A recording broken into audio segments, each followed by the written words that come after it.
ආයුබෝවන් හැමෝටම සාදරයෙන් පිළිගන්නවා චූටික්කිගේ කෑම පොත YouTube channel එකට. ඉතින් අම්මලා ගොඩක් දෙනෙක් ඉල්ලපු ත්‍රිපෝෂ මුරුක්කු රෙසිපි එක තමයි අද අරගෙන ආවේ. ඉතින් රෙසිපි එකට යන්න කලින් ඔයා තාමත් මගේ channel එකට අලුත් කෙනෙක් නම් මාව subscribe කරලා ළඟම තියෙන bell icon එක click කරලා ඉන්න. එහෙනම් ඉතින් අපි බලමු මේ ත්‍රිපෝෂ මුරුක්කු එක බබාට රසට හදලා දෙන්නේ කොහොමද කියලා. ත්‍රිපෝෂ අරගෙන තියෙනවා සාමාන්‍යයෙන් මේස හැඳි දෙකක් විතර තියෙනවා මෙතන අරගෙන. ඊට පස්සේ මම හාල් පිටි අරගෙන තියෙනවා. හාල් පිටි මේස හැඳි 3ක් 4ක් විතර අරගන්න ඕනේ. ඒ වගේම fresh milk අරගෙන තියෙනවා. තල ඇට ටිකක් අරගෙන තියෙනවා. ඉතින් කැමති නම් විතරක් අරගන්න පුළුවන්. බබාගේ බර වැඩි වෙන්න ඕන නිසා මම ටිකක් වැඩිපුර තල එකතු කරගත්ත. අනික බබා තල කන්න හරි ආසයි. ඒ නිසා ඉතින් ඔයාලා අනිවාර්යයෙන්ම ත්‍රිපෝෂ ගන්න ප්‍රමාණය වගේ දෙගුණයක් හාල් පිටි අරගන්න ඕන. නැත්නම් ඉක්මනට පෙඟෙන්න බලනවා. ඒකයි මුරුකු තියාගන්න බැරි වෙයි නැත්නම්. ඉතින් ඔන්න මම දැන් තල ටිකක් එකතු කරගත්තා මේකටම. ඉතින් කැමති නම් විතරක් තල එකතු කරගන්න. සාමාන්‍යයෙන් තල කියන්නේ බබාලට හොඳ ගුණ දෙයක්. ඉතින් බර වැඩි වෙන්නත් හොඳයි. ඒ වගේම මොලේ වර්ධනයටත් හොඳයි. ඒ නිසා එකතු කරගන්න. අපේ බබා ඉතින් තල නිකනුත් කනවා බෙදලා දුන්නාම. ඉතින් ඒ හින්දා මම මුරුක්කු එකටත් එකතු කරගත්තා.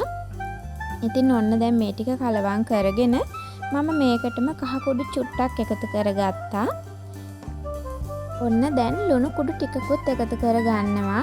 ඉතින් රස අණු එකතු කරගන්න. ඒ වගේම මේ මුරුක්කු එක අවුරුද්දට වැඩි බබාලට තමයි දෙන්න පුළුවන්.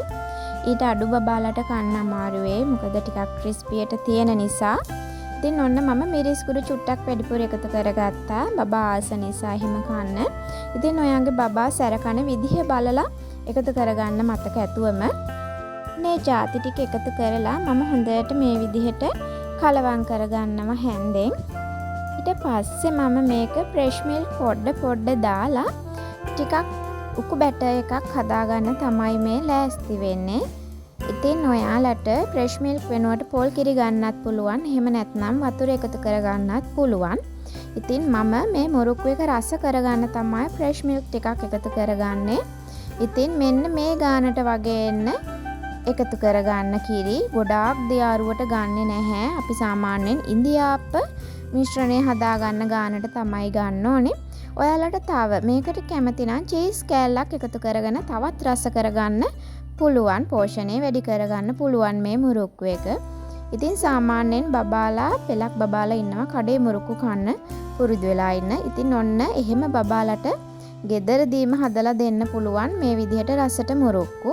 ඉතින් මම අද මේ විදිහට මුරුක්කු හදාගන්නේ වංගෙඩියේ. ඉතින් ඔයාලට මෙහෙම මුරුක්කු හදාගන්න වංගෙඩියක් නැතිනම් ඔයාලට පුළුවන් පයිපින් බෑග් එකට දාලා චූටියට ලස්සනට හදාගන්න මුරුක්කු ටික. මේ විදිහටම මේ හැඩේ මොනත් නැහැ. ඉතින් චූටි බෝල හිටින විදිහට පයිප් කරගෙන හදාගන්නත් පුළුවන්. ඔයාලා කැමති හැඩයකට හදලා දෙන්න. ඉතින් ඊට පස්සේ මෙන්න මේ විදිහට මම ෆෑන් එකට තෙල් පොඩ්ඩක් දාගෙන මේ විදිහට හොඳට වංගෙඩියෙන් මේ විදිහට මුරිකගෙන ඊට පස්සේ ඔන්න හොඳට දෙපැත්ත පෙරලලා බැද ගන්නවා. ඉතින් මේ විදිහට ඔයාලට පේනවා ඉතින් හරිම ලස්සනයි. ඒ වගේම රසට තිබුණා. බබත් ආසාවෙන් කෑවා. ඉතින් ඔයාලට මේක හරිම රසට ලේසියෙන් හදාගන්න පුළුවන්. චුට්ටක් ටික වෙලාවක් යද්දි ටිකක් ඝන ගතිය වැඩි වුණොත් මිශ්‍රණේ නැවත කිරි ටිකක් එකතු කරලා හදාගන්න. මොකද ත්‍රිපෝෂ කියන්නේ ටිකක් ඉක්මනට ඝන වෙන්න බලන දෙයක් නේ. නිසා ඉතින් මේ විදිහට හදලා දීලා බලන්න වෙනසකට. බබාගේ බරත් වැඩි වෙනවා. බබාට රස අමතර වේලකුත් ලැබෙනවා. ඉතින් එහෙනම් නැවත මේ වගේ රස රෙසිපි අරගෙන එන්නම්. ත්‍රිපෝෂ රෙසිපිත් තව ඉදිරියට ගේන්න තියෙනවා. ඉතින් දිගටම රැඳී සිටින්න, ෂෙයා කරන්න, ලයික් එකක් දාන්න, කමෙන්ට් එකක් දාන්න. ඉතින් එහෙනම් ගිහින් එන්නම්. නැවතත් අලුත් වීඩියෝ එකක් අරගෙන එනතෙක් ඔයාලා හැමෝටම සුබම සුබ දවසක් කියලා ප්‍රාර්ථනා කරනවා.